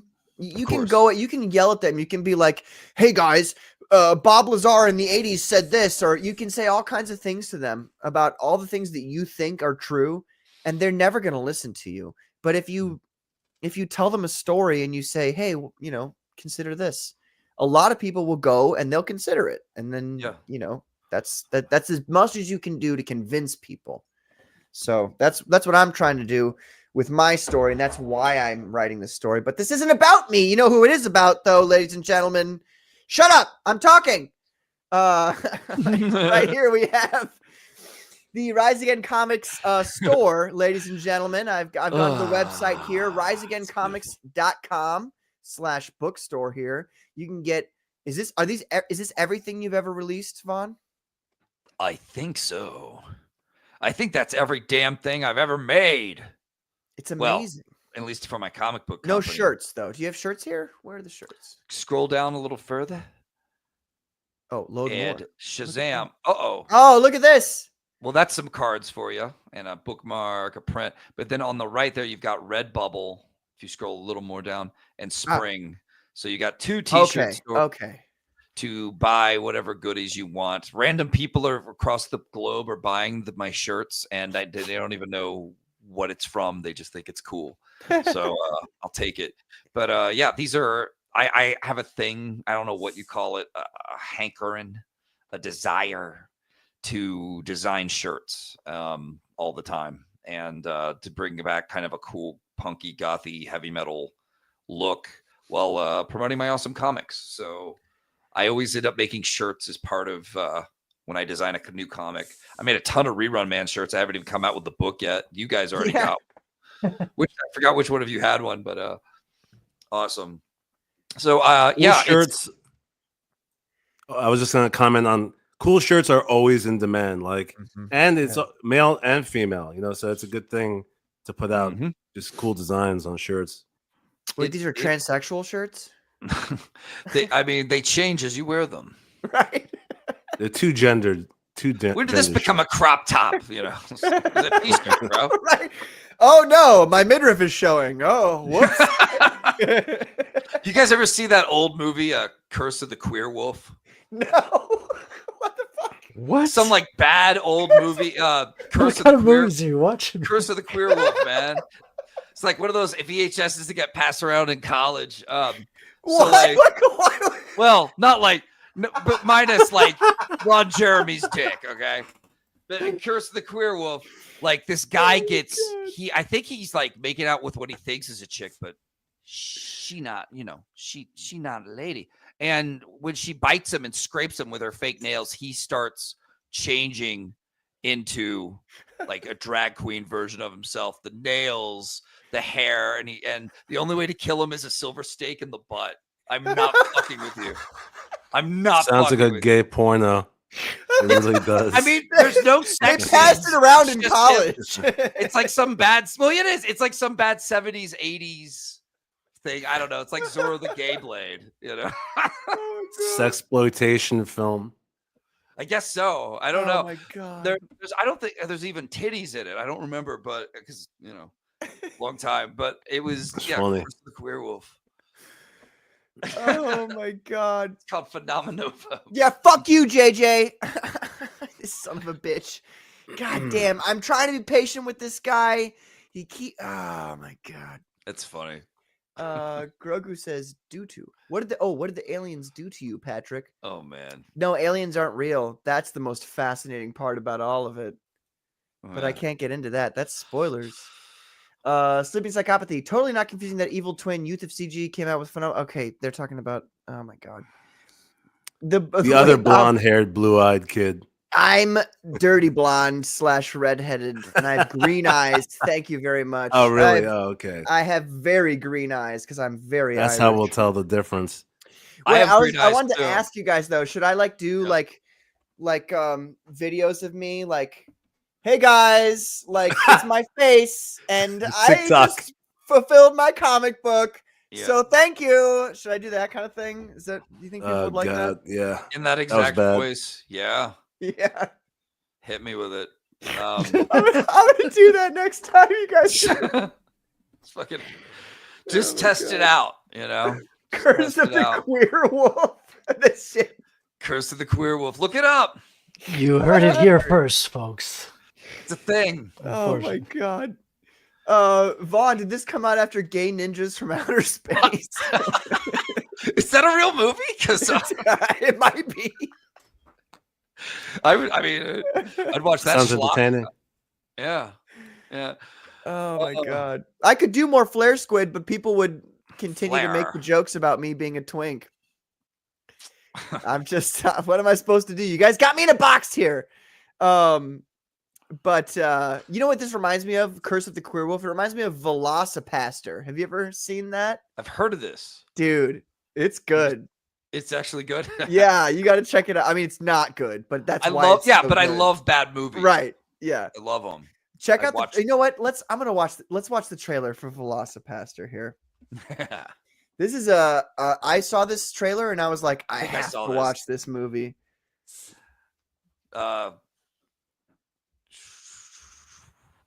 Okay. What was that? Robo Geisha. Have you seen the trailer for that? No. That sounds familiar. Robo Geisha. Is it Robo Geisha? Am I right, guys? Or all right, let me. Yeah, Robo Geisha. We'll watch that. We'll watch that next. Yeah, we'll do that after. Check this out.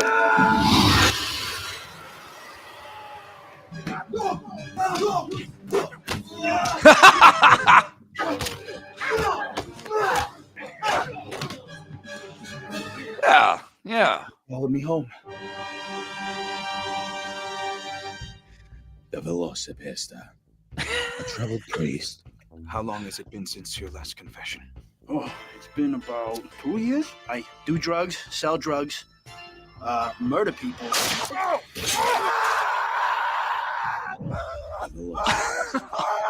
A beautiful girl with a dark past.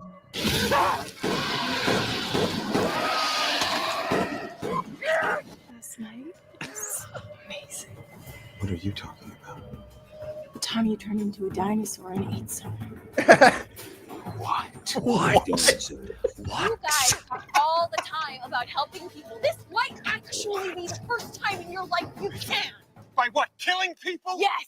Show me I mean anything. Yes. Show me you got better shit to do. Show me I'm the one disfigured like a mad caress that trigger. Show me I mean anything to you. Show me I mean anything to you. It's what every guy aspires to be. I know, right? Doug. God does not want people dead. Oh, I think God wants a lot of people dead. Oh, watch those toenails. Harsh. Except he's a priest, not a pastor. But I guess that doesn't matter. I know, but still. Busted. That's Plot the thing hole, that stuck plot out hole. to you, Carmen. No, it looks good actually. You guys have to watch that. It's actually really good. I'm not joking. What was the one you said, Vaughn? Robo Geisha. Robo Geisha. Most nonsense. This. Don't expect this to make sense. This is gonna be awesome. Just don't. Maybe we should look up Curse of the Queer Wolf after. Yeah, I actually, you know what? Let me look that up first because I want to know that that's real. Okay. You guys think I'm just making this shit? I'm like, yeah, I'll spring this on 'em. It doesn't sound real. Curse of the Queer Wolf. It's it's the new Wheeler's book.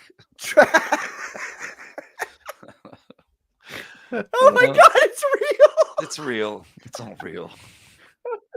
Wait, there's no trailer, but I've got a clip. No trailer? Of course not. We're gonna have to watch the Damn. whole movie then. But it's on Tubi. There you go. Let's- Oh, that doesn't there look it good. No, it's not starting. Oh no. Man. Oh, Oh man. no. Here we go. You bit me. She bit it. We're bitten by him, huh? No. Yeah.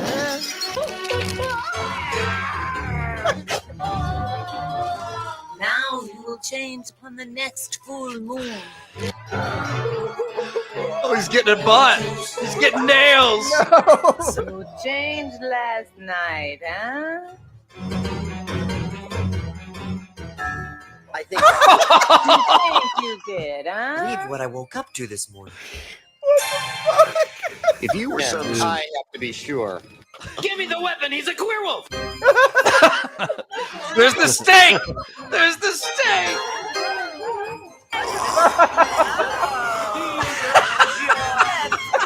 Damn. They're queer.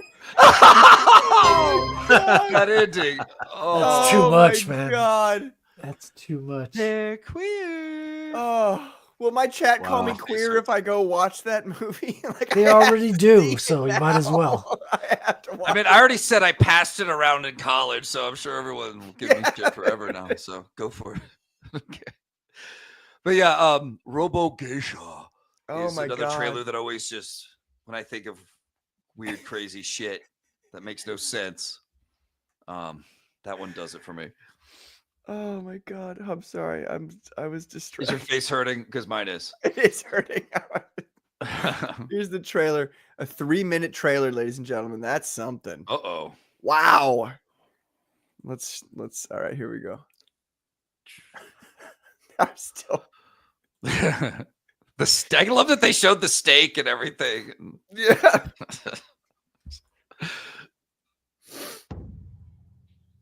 Geisha. Geisha.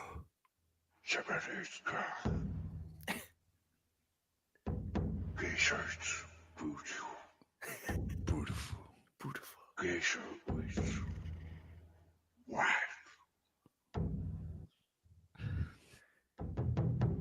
Geisha is what?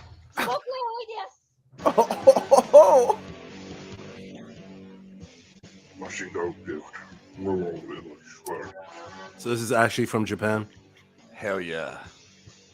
It actually doesn't It's look awesome. that bad. Yeah, it's awesome. There's a lot of sick shit out of Japan. Yes, there is. Oh.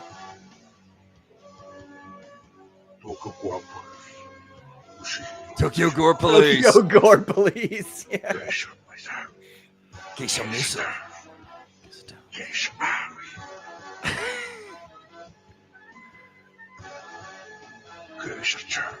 Oh my God. Transform.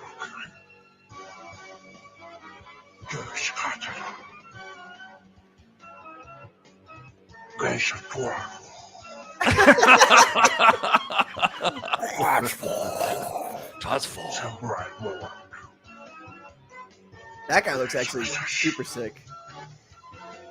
Yeah. Oh. Fried shrimp. Oh Tingle. my God. No, of course. Of course. Yes. The building's bleed. It's a building guy.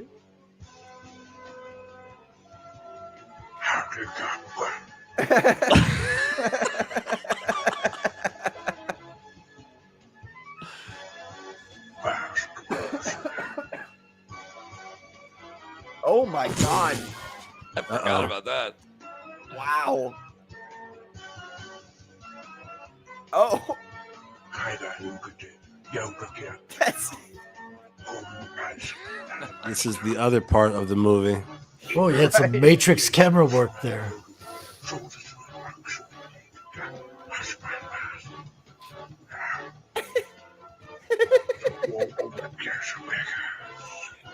This voiceover guy's amazing. Transform.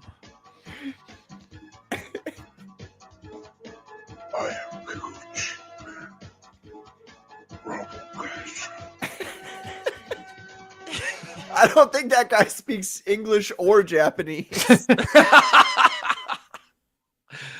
awesome. That's another. That's on the list now. Transform. Those buildings bleeding though. Yeah. Yeah. How high were they? It does sound They were, like something they were you've heard perfectly before. sober. Yeah. They were completely sober when they made that. Perfectly sober Japanese men in business. Yeah. Nothing in that trailer surprised me. Well, if you've seen Tokyo Gore Police, you're like, oh yeah, it's these guys again. Okay. Okay. Yeah. That's a classic one, kind of a cult one. Oh man, that's amazing. Amazing. Sleepy's like got his new PTP toy line loading. This looks amazing. I was just listening. I shouldn't have checked my screen. What the fuck? The responses in the chat are amazing. Oh God. Oh no.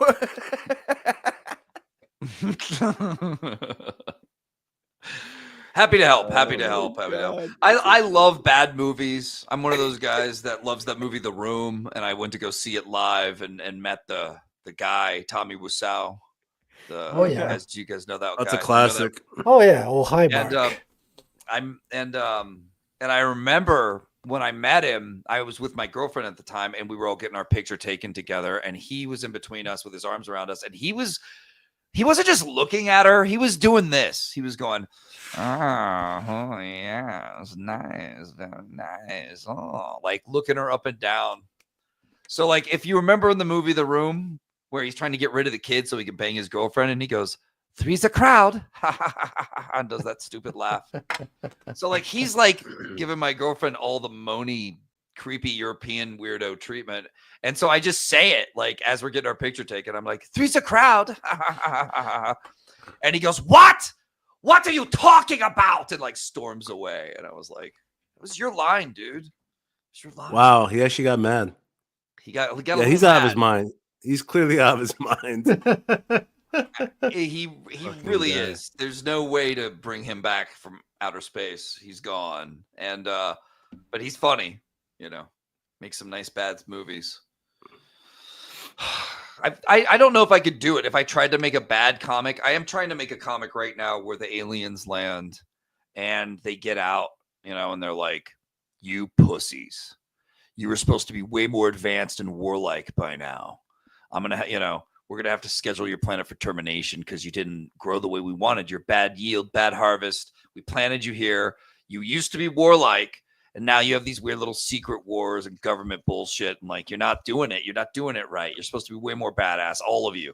So like, it's going to be like me unleashing all the, I don't know, what should I call it? Based as fuck thoughts. And this alien's going to see our world through this different perspective that might kind of be refreshing in some ways and kind of funny as hell.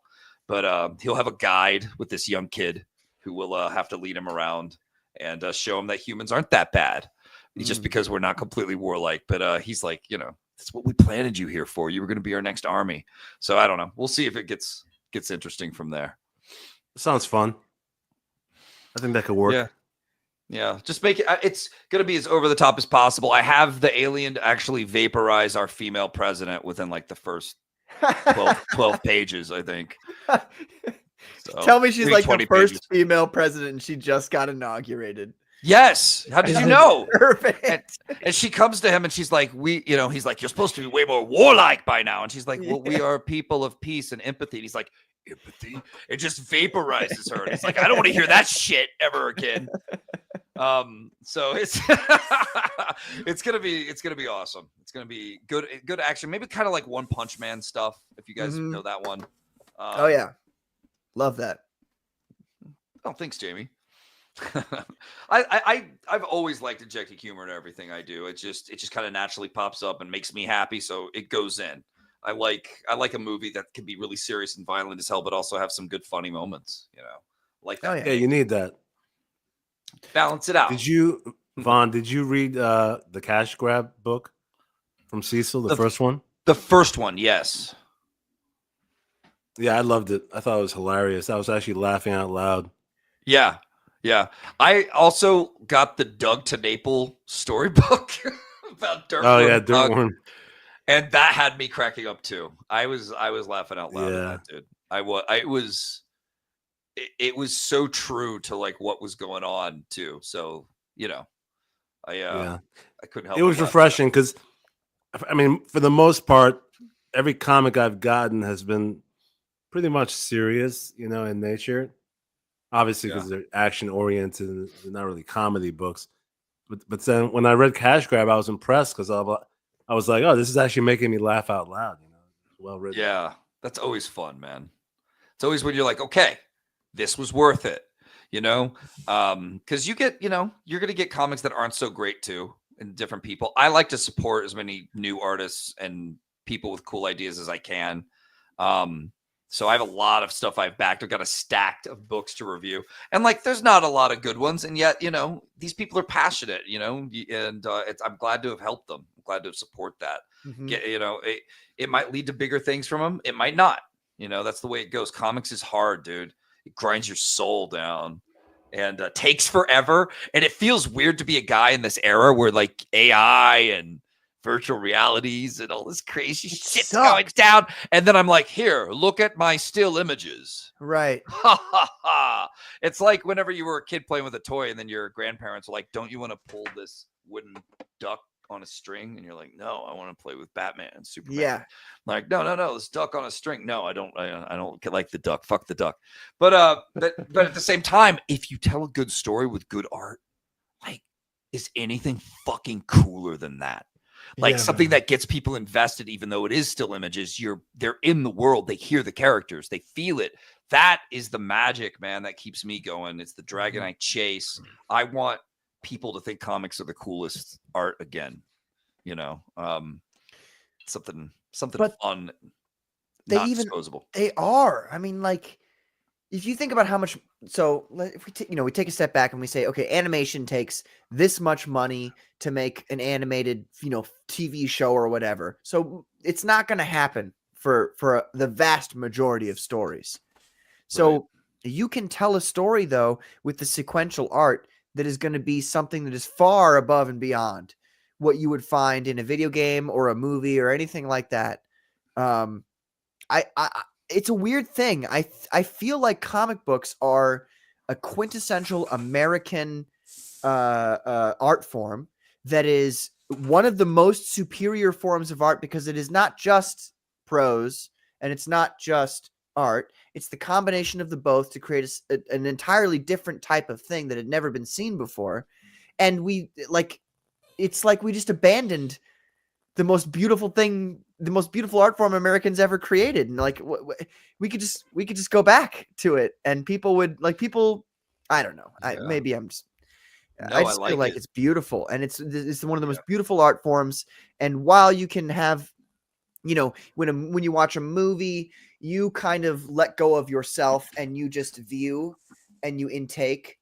And when you're playing a video game, it's you, in the character's shoes, and you can then feel the story that way. But the comic book is this thing where it's somewhere in between both of those. And it's just this beautiful form that like the kids these days, that's what the problem is the kids these days don't appreciate it. And it's probably because modern comic books suck. So why would they appreciate it? Well, it's also because the movies have taken over, the whole Marvel universe and the DC movies as well. And partially to a good extent, to a good degree, because some of those movies were actually well done, I have to admit. And they actually translated some of those characters, for the first time in an impressive manner. Because the technology finally caught up with the CGI and the effects to actually make it look good. Because all the 80s superhero movies, with the exception of Superman 1 and Batman 89, those were the only decent ones. But they couldn't pull off Spider-Man in the 80s, and they couldn't pull off the Avengers. So I think they actually executed it pretty well. But also, you're right. There's no new good comics. And honestly, CG is kind of the only thing in terms of Western comics, that is. So there is a future there.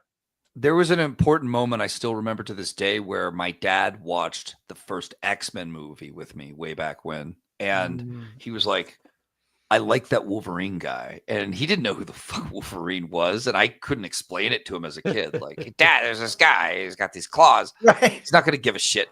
But when he saw it in the movie, he was like, hey, that's cool. Yeah. I like that. And I remember that was a big moment where I was like, see, the shit I like it is cool. And now my dad gets it. And Marvel got even grandmothers could go see a Thor movie and be like, I think Thor's hot. And but they liked it. We were keeping American culture and these characters alive. And there's some pretty fun movies out of all 8,000 of those movies. There are some pretty cool ones that are really well done even. And everyone still goes back to Iron Man 1.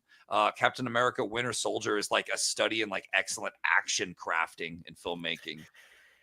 So there's really cool stuff out there in there. And then there's like, the corny flops, of course, but it's cool that happened. I wish it had made people want to come back to the comics, but the comics and the movies weren't very congruent. They weren't very on the same pace. They never were. What was the whole fuck? Like, what was like, you had Iron Man come out in 2008, was it? Or something like that. There was nothing going on Iron Man wise. Like that was super cool in the comics. Then you had Civil War come out. Civil War, I don't know how, I feel like a lot of people don't like Civil War, but I think Civil War is probably the best Marvel movie ever. That's my opinion, but there was like, what did they do? They did like Civil War 2, Civil War, Captain America Civil War. They did. Yeah, that's up there for sure. And the original Civil War line, comic book wise, was it was one of those things where it was right on the cusp of. That's right. It was right on the cusp of being, what's the word? Deconstructive. But at the same time, it wasn't. That's how Miller works sometimes, I feel like. He's right there. He's right at I'm deconstructing, but I'm kind of not, But he loves them too much. He loves, exactly. He loves the characters so much. He doesn't pull them apart as much as he could. And so it's beautiful and it's great and it's awesome.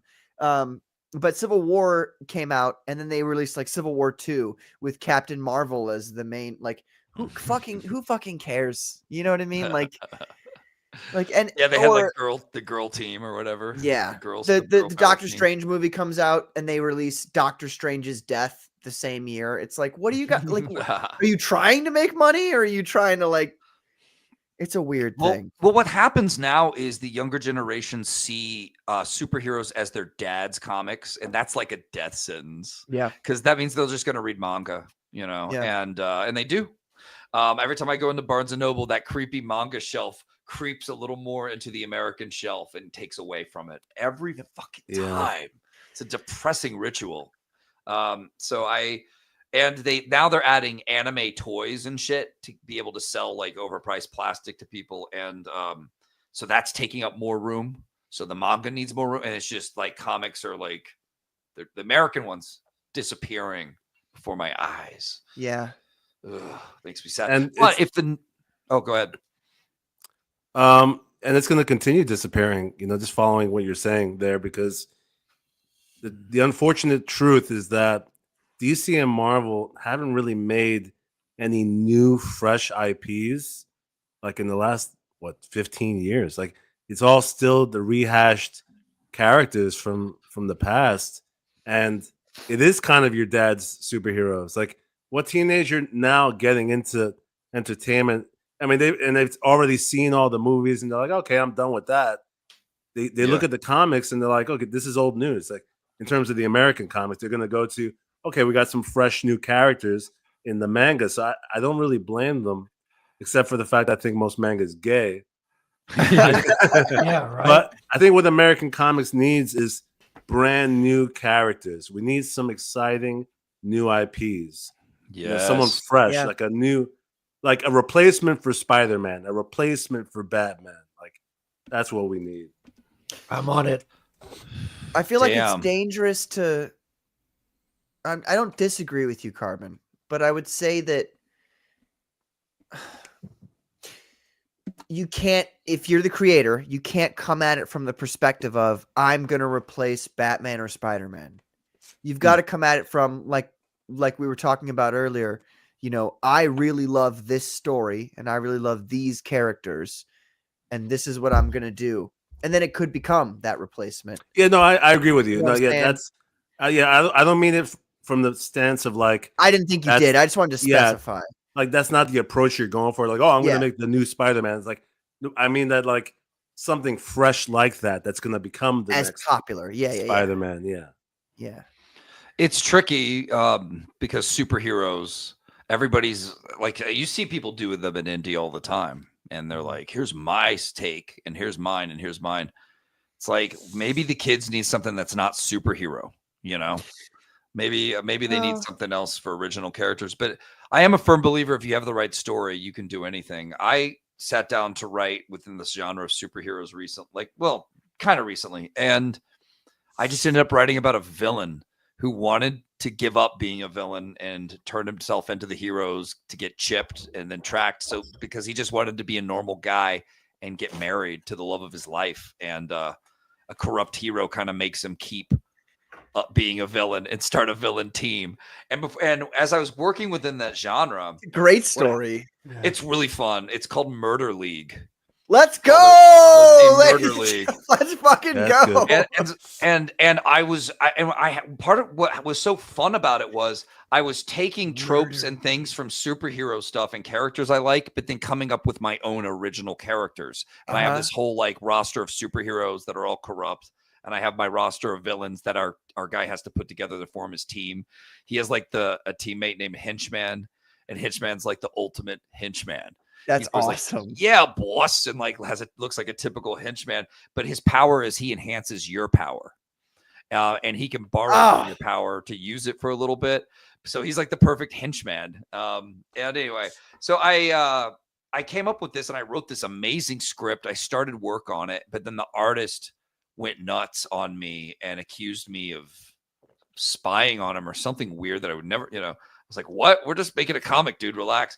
But he went crazy about CG. He couldn't stand CG or certain people and what they did, and told me he was going to just not work with me over that.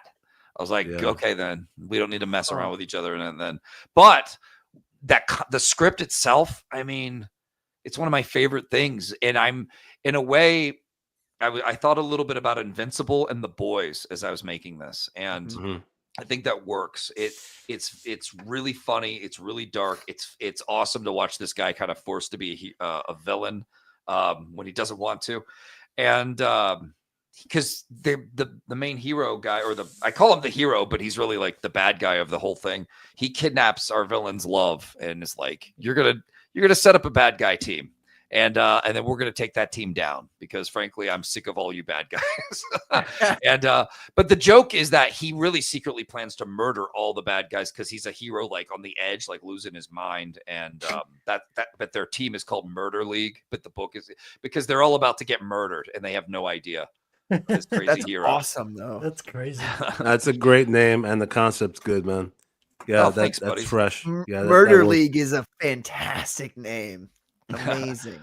Thanks, man. Yeah. I appreciate that. I really want to make that someday, and that's my little contribution, like love letter to superheroes, while also like coming up with fresh characters within the genre. And I ended up combining different weird characters and cool ways to make characters. Like I have this guy called Tiger Strike, and he is 100% like if Iron Fist and Wolverine became a dude. He's like some Japanese guy, and people are like, you were raised by tigers in Japan. He's like, that's ridiculous. It was wolves. And oh, cool. But I came up with all these characters, and it was so much fun. Like I love superheroes. I know some people are like don't like them or whatever. Like I'll do non-superhero books all day, but I will also totally do a superhero book and try to invent something refreshing for people. Do you feel pressure to not do superhero books because because everybody else does it? No, I just go where the wind takes me. I'm a surfer. I'm an artist who just wants to go where my desire, my energy is leaning towards. So if it's non-superhero and it's like a horror book, let's go.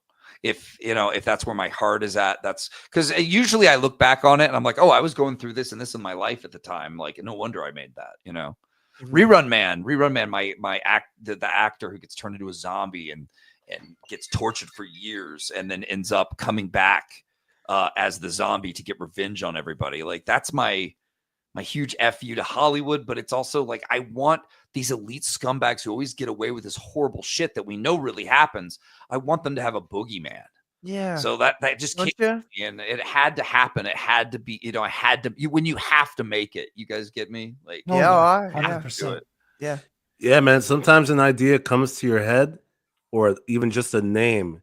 If the right name comes into your head one morning or in the middle of the night, dude, you write it down. And you're like, this is gonna be something. I'm gonna have to make this at some point. Right. But I think the term superhero, I think the word itself is what's gotten stale. Because if you think about like even mangas that are very popular, they actually do have superheroes in them. It's just that they don't use that term to describe them. You're gonna have to have a protagonist in any story.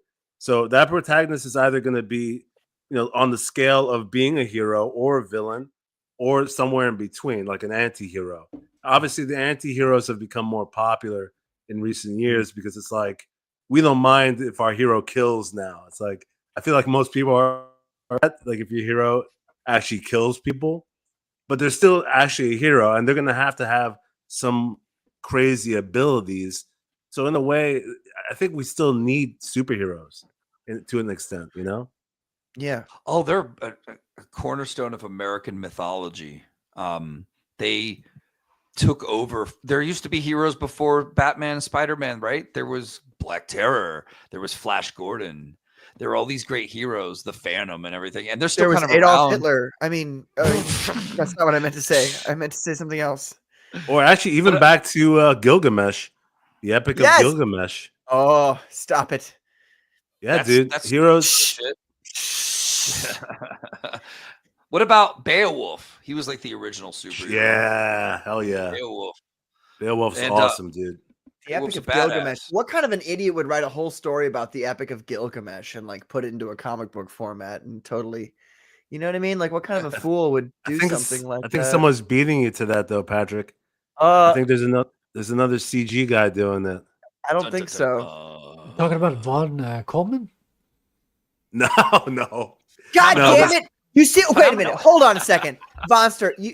Vaughn, you see what I have to deal with? They're always bringing up Vaughn Coleman. This guy, he makes one comic book called Phenomenova. First of all, that's not even what his comic book was supposed to be called. His comic book was supposed to be called Galvanite because that's the name of his character, which actually is a pretty cool name if you ask me. Like I can't knock the guy. I thought it was like League of Legends. No, wait, that's a video game. No, it's a video game. It's called something. Okay, this anyway, motherfucker, I spent, like I told you, like during COVID, 2018, 2019 or whatever, I spent 3 years making Phenomenon. And I called it Phenomenon since day one.